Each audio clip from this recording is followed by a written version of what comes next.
এই মুহূৰ্তত লৈ আহিছো অসমবাসী ৰাইজৰ কাৰণে সন্ধিয়াৰ কেইবাটাও বিগ ব্ৰেকিং নিউজ আজি হৈছে 23জন ৰাজ্যৰ কোটি কোটি জনসাধাৰণৰ বাবে লৈ আহিছো কেইটামান গুৰুত্বপূৰ্ণ খবৰ। ৰাজ্যত চৰকাৰী আঁচনিৰ হিতাধিকাৰীয়ে চিন্তা কৰি আছে কেতিয়া চৰকাৰী আঁচনিৰ টকা সোমাব একাউণ্টত। চিন্তা কৰিব নালাগে কিয়নো ৰাজ্যৰ চৰকাৰী আঁচনিৰ হিতাধিকাৰীৰ বাবে আহি গ'ল ভাল খবৰ। ৰেচন কাৰ্ডৰ পৰা অৰুণোদয় আঁচনি, নিযুত মইনা, নিযুত বাবু, জীৱন প্ৰেৰণালৈকে ভাল খবৰ। চৰকাৰী আঁচনিক লৈ বৃহৎ ঘোষণা মুখ্যমন্ত্ৰী ডক্টৰ হিমন্ত বিশ্ব শৰ্মাৰ। মুছলমানক বদনাম কৰিবলৈ এজন হিন্দু যুৱকে কৰিলে জঘন্য কাণ্ড। মুছলমানক বদনাম কৰি কালী মন্দিৰত গোমণ্ড পেলালে হিন্দু যুৱকে।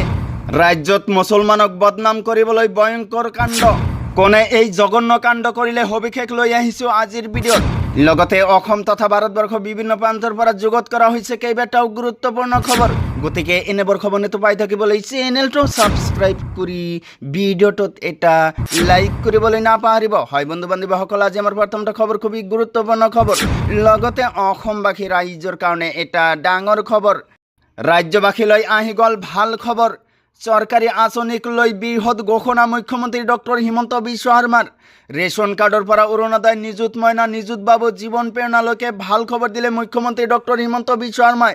চৰকাৰী আঁচনিক লৈ বৃহৎ ঘোষণা কৰিলে ৰাজ্যৰ মুখ্যমন্ত্ৰী ডক্টৰ হিমন্ত বিশ্ব শৰ্মাই। আগষ্ট মাহৰ পৰাই একাউণ্টে সোমাব ধন। আগষ্ট মাহৰ পৰাই পাব ৰেচনৰ সকলো সামগ্ৰী। চাউলৰ লগতে দাইল, চেনি, নিমখ সকলোবোৰ লাভ কৰিব ৰেচনৰ হিতাধিকাৰীয়ে। প্ৰতিশ্ৰুতি মতে প্ৰতিশ্ৰুতি পূৰণ কৰিব হিমন্ত বিশ্ব শৰ্মাৰ চৰকাৰে। জুলাইত বাজেট অধিৱেশনত দাখিল কৰা হ'ব পূৰ্ণাংগ বাজেট। 6 জুলাইৰ পৰাই আৰম্ভ হ'ব অসম বিধানসভাৰ অধিৱেশন। আই মাতৃসকলে লাভ কৰিব আগষ্ট মাহৰ পৰাই প্ৰতি মাহে ধন। নিযুত মইনাৰ জৰিয়তে ছাত্ৰীসকলে পাব ধন। আগষ্ট মাহৰ পৰাই প্ৰতিখন আঁচনিৰ ধন লাভ কৰিব বুলি ঘোষণা কৰিলে মুখ্যমন্ত্ৰী ডক্টৰ হিমন্ত বিশ্ব শৰ্মাই। তাৰ পিছত জনাইছোঁ আমাৰ দ্বিতীয়টো খবৰ, খুবেই গুৰুত্বপূৰ্ণ খবৰ। লগতে ৰাজ্যৰ কোটি কোটি জনসাধাৰণৰ বাবে লৈ আহিছোঁ ডাঙৰ খবৰ। ৰাজ্যত মুছলমানক বদনাম কৰিবলৈ ভয়ংকৰ কাণ্ড কৰিলে এজন হিন্দু যুৱকে। মুছলমানক বদনাম কৰি কালী মন্দিৰত গোমণ্ড পেলালে হিন্দু যুৱকে। মুছলমানক বদনাম কৰিবলৈ আয়চন দাসৰ এনে নিকৃষ্ট কাণ্ড। লংকাৰ 2 নম্বৰ পিপল পুখুৰীৰ নিত্যলাল দাসৰ পুত্ৰ আয়চন দাস। ভয়ংকৰ কাণ্ড কৰা আয়চনক গ্ৰেপ্তাৰ কৰিলে উদালি আৰক্ষীয়ে।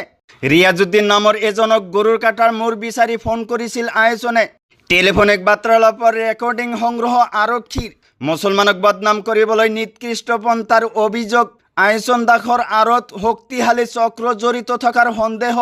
ৰাজ্যত মুছলমানক বদনাম কৰিবলৈ ভয়ংকৰ কাণ্ড কৰিলে হিন্দু যুৱকে। মুছলমানক বদনাম কৰি কালী মন্দিৰত গোমণ্ড পেলালে হিন্দু যুৱকে। তো বন্ধুসকল, আজিৰ মূল ভিডিঅ'ত এইখিনি ইনফৰমেশ্যন দিব লগা আছিল। ভিডিঅ'টো ভাল লাগিলে চেনেলটো ছাবস্ক্ৰাইব কৰিবলৈ নাপাহৰিব। আৰু যদি ফেচবুকত চাই আছে তেনেহ'লে পেজটো ফ'ল' কৰি লগত থাকিব। চ' থেংক ইউ ফৰ ৱাচিং ফুল ভিডিঅ'।